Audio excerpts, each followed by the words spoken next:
Zero Academy. Hello to all. जैसा कि हम जानते हैं कि किसी भी केमिकल रिएक्शन में रेट ऑफ रिएक्शन जो होता है किसी भी इंस्टेंट में इस तरीके से लिखा जाता है dx upon dt which is equals to k into concentration of reactant. कुछ इस तरीके से होगा। मान लीजिए हम एक बोलते हैं कि एक इक्वेशन है जिसमें कोई रिएक्टेंट A है और उससे बनता है प्रोडक्ट B। तब के केस में dx upon dt is equals to k in concentration of reactant that is A। अगर ऐसा दिया हुआ है मीन्स सिंगल रिएक्टेंट है, तब के केस में जो इक्वेशन जो होगा हमारा फर्स्ट ऑर्डर होता है, ये बात हमें पता है। अगर हम बात करें कि हमारे पास यदि रिएक्टेंट कोई दो होते हैं मीन्स A प्लस बी से कोई C बन रहा होता है, तो अगर मैं डायरेक्टली इक्वेशन लिखूं तो ये हो जाएगा dx upon D T which is equals to k into concentration of यहाँ पे A into concentration of B हो जाता है। तो यहाँ पर कितने रिएक्टेंट यूज़ हुए, एक और दो, दो यूज़ हो रहे हैं, तब की कंडीशंस में हम इसको बोलते हैं सेकेंड ऑर्डर। और उसी तरीके से जब तीन रिएक्टेंट होते हैं तब की कंडीशन में उसको बोलते हैं हम लोग थर्ड ऑर्डर। क्वेश्चन हमारा कह रहा है the hydrolysis of ethyl acetate, equation आपको दिया हुआ है in the presence of H plus ion. हमको जो रिएक्शन मिल रहा है इसमें पूछ रहा है कि ये reaction first order second order है या थर्ड ऑर्डर।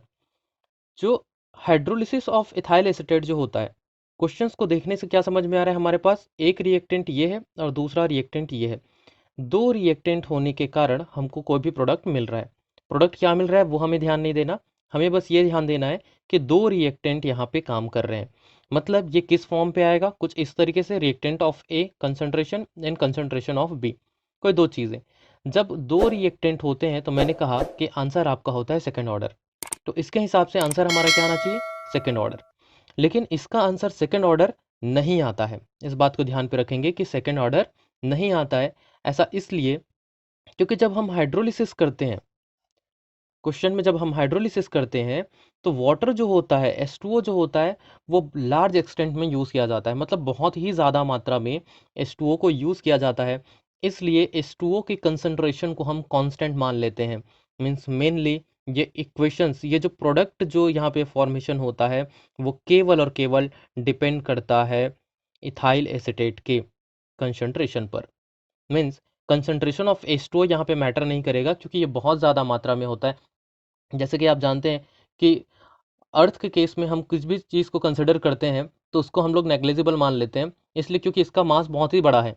तो उसी तरीके से यहाँ पे हम पानी बहुत ही लार्ज एक्सटेंट में यूज़ करते हैं, इसलिए इसके कंसंट्रेशंस को हम कांस्टेंट मानते हुए सिर्फ यहाँ पे जो प्रोडक्ट है वो किसके कंसंट्रेशन पर डिपेंड करेगा, CH3COO के केस में। क्लियर है। तो इसलिए यहाँ पर हमारा जो इक्वेशन बनेगा रेट ऑफ रिएक्शन वो किस फॉर्म में हो जाएगा, कुछ इस फॉर्म में, क्योंकि केवल और केवल एक रिएक्टेंट पे डिपेंड कर रहा है। और अगर ऐसा हुआ तो आंसर हो जाएगा हमारा फर्स्ट ऑर्डर रिएक्शन। तो इसलिए कभी भी हाइड्रोलिसिस ऑफ इथाइल एसिटेट पूछे या मिथाइल एसिटेट पूछे, आंसर आता है हमारा फर्स्ट ऑर्डर रिएक्शन। या फिर कभी कभी इसी चीज़ को first order reaction means particular हम हाइड्रोलिसिस ऑफ ईस्टर की बात करें इन एसिडिक मीडियम, तो इस चीज़ को हम बोलते हैं सूडो यूनिमोलिकुलर रिएक्शन। एक टर्म आप ध्यान पे रखिएगा और इसको बोला जाता है सूडो मॉलिक्यूलर रिएक्शन। तो कभी कभी ऑप्शन में आपको ये टर्म भी दे देता है, तो अगर ये देगा तो ये भी आपका आंसर होगा या तो फिर आपका आंसर होगा फर्स्ट ऑर्डर। सेकंड क्वेश्चन देखते हैं।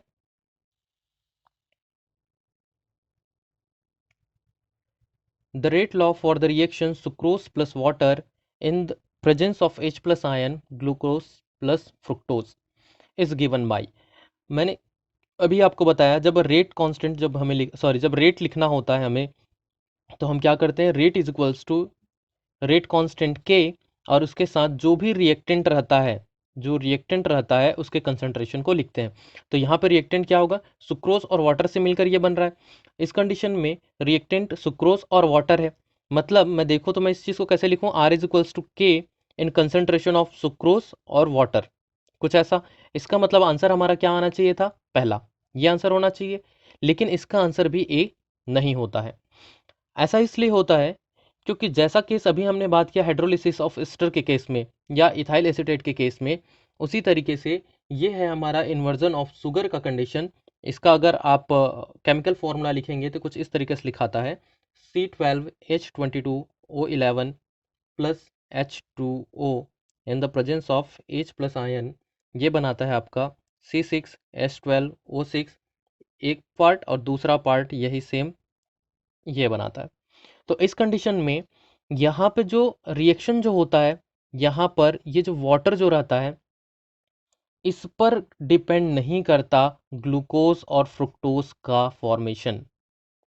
सेम कंडीशन जैसे हमने अभी ऊपर वाले में देखा था एग्जैक्टली वैसा ही यहाँ पर भी ये जो प्रोडक्ट जो मिल रहा है ये प्रोडक्ट किस पर डिपेंड करता है, केवल सुक्रोज पर डिपेंड करता है। इसीलिए यहाँ पे रिएक्टेंट दो रिएक्टेंट दिखने के बावजूद केवल एक रिएक्टेंट को कंसिडर किया जाता है। इसीलिए यहाँ पर जब इसका इक्वेशन लिखेंगे रेट इज इक्वल्स टू, तो यहाँ पर वाटर जो है ये मैटर नहीं करता, इसलिए हम वाटर की पावर को ज़ीरो लिख देंगे, क्योंकि किसी का भी पावर ज़ीरो मतलब वो वैल्यू कितना हो जाता है 1। तो केवल और केवल किसके कंसंट्रेशन पर डिपेंड करेगा, सुक्रोज के केस में। तो आंसर हो जाएगा हमारा बी। ऐसे क्वेश्चंस एग्जाम में बार बार पूछे जाते हैं क्योंकि ये एक्सेप्शन केस वाले होते हैं, सीधे सीधे क्वेश्चंस तो कोई भी सॉल्व कर लेता है।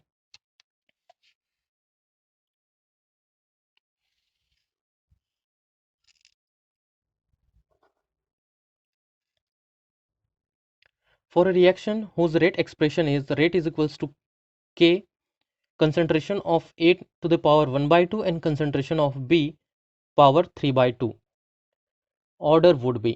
इस रिएक्शन में आपको जो रेट का एक्सप्रेशन दिया हुआ है इसमें हमें पूछ रहा है कंसंट्रेशन ऑफ ए का पावर हाफ दिया है और बी का पावर 3/2 दिया है। इसमें हमें ऑर्डर पूछ रहा है।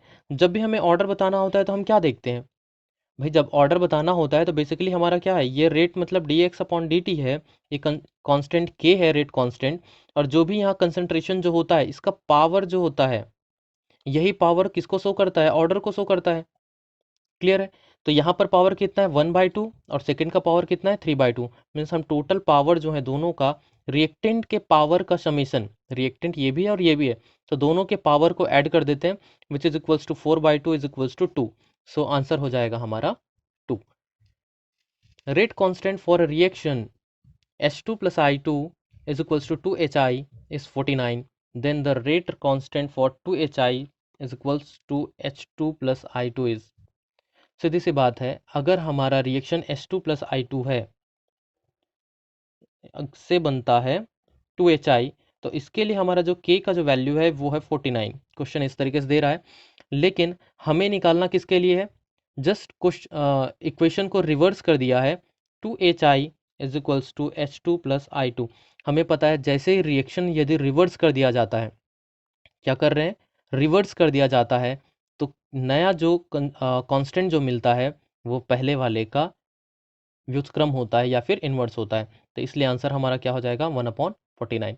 ध्यान पे रखिएगा, कोई भी इक्वेशन यदि आपको दिया गया है इसमें केस में यदि आप जो भी के दिया है उसको यदि आप इन्वर्स करते हो तो उसका इन्वर्स रिएक्शन का केस ही बताता है वो। एक और बात जिसमें ध्यान रखने वाली बात यह है कि यहाँ पर देखिए 1 मोल ऑफ H2 है, 1 मोल ऑफ I है, और वहीं पर जो फॉर्मेशन हो रहा है प्रोडक्ट वो 2 मोल है। सेम इक्वेशन में भी ये 2 मोल ही दिया है। अगर ये 2 मोल नहीं होता, मान लीजिए ये इक्वेशन कुछ इस तरीके से पूछ देता HI tends to half of H2 plus half of I2, equation यदि ऐसा बोलता और इसका हमें के फाइंड करने के लिए बोल देता, रेट कांस्टेंट फाइंड करने के लिए बोलता, हमें दिया किसका है 2 मोल वाले के लिए दिया है, लेकिन पूछ किसके लिए है, सिंगल मोल के लिए। तो जब भी ऐसा कंडीशन आता है तो ये इन्वर्स तो होगा, क्योंकि क्वेश्चंस जो है रिएक्शन जो है इन्वर्सली है, रिवर्स रिएक्शन होने के कारण यहाँ पे जो नया केसी जो आएगा वो उल्टा तो हो जाएगा, लेकिन ये 2 मोल के लिए था और अब ये सिंगल मोल के लिए हो गया है, तो ये इसमें अंडर रूट हो जाएगा। मीन्स आंसर हमारा क्या हो जाता 1/7 हो जाता। तो क्वेश्चन इस तरीके से भी पूछे जाते हैं, क्वेश्चन डायरेक्ट इस तरीके से भी पूछे जाते हैं। तो अभी जो है इसके हिसाब से आंसर हो जाएगा हमारा 1/49। तो इसी तरीके के हम डिफरेंट डिफरेंट एक्सेप्शनल क्वेश्चंस जो आपके एग्जाम में आने के लिए इम्पॉर्टेंट है, ऐसे क्वेश्चंस हम डेली बेसिस पे सॉल्व करने वाले हैं। तो आप हमारे साथ चैनल के साथ जुड़े रहिए। अभी के लिए बस इतना ही। Stay safe, keep learning. Thank you.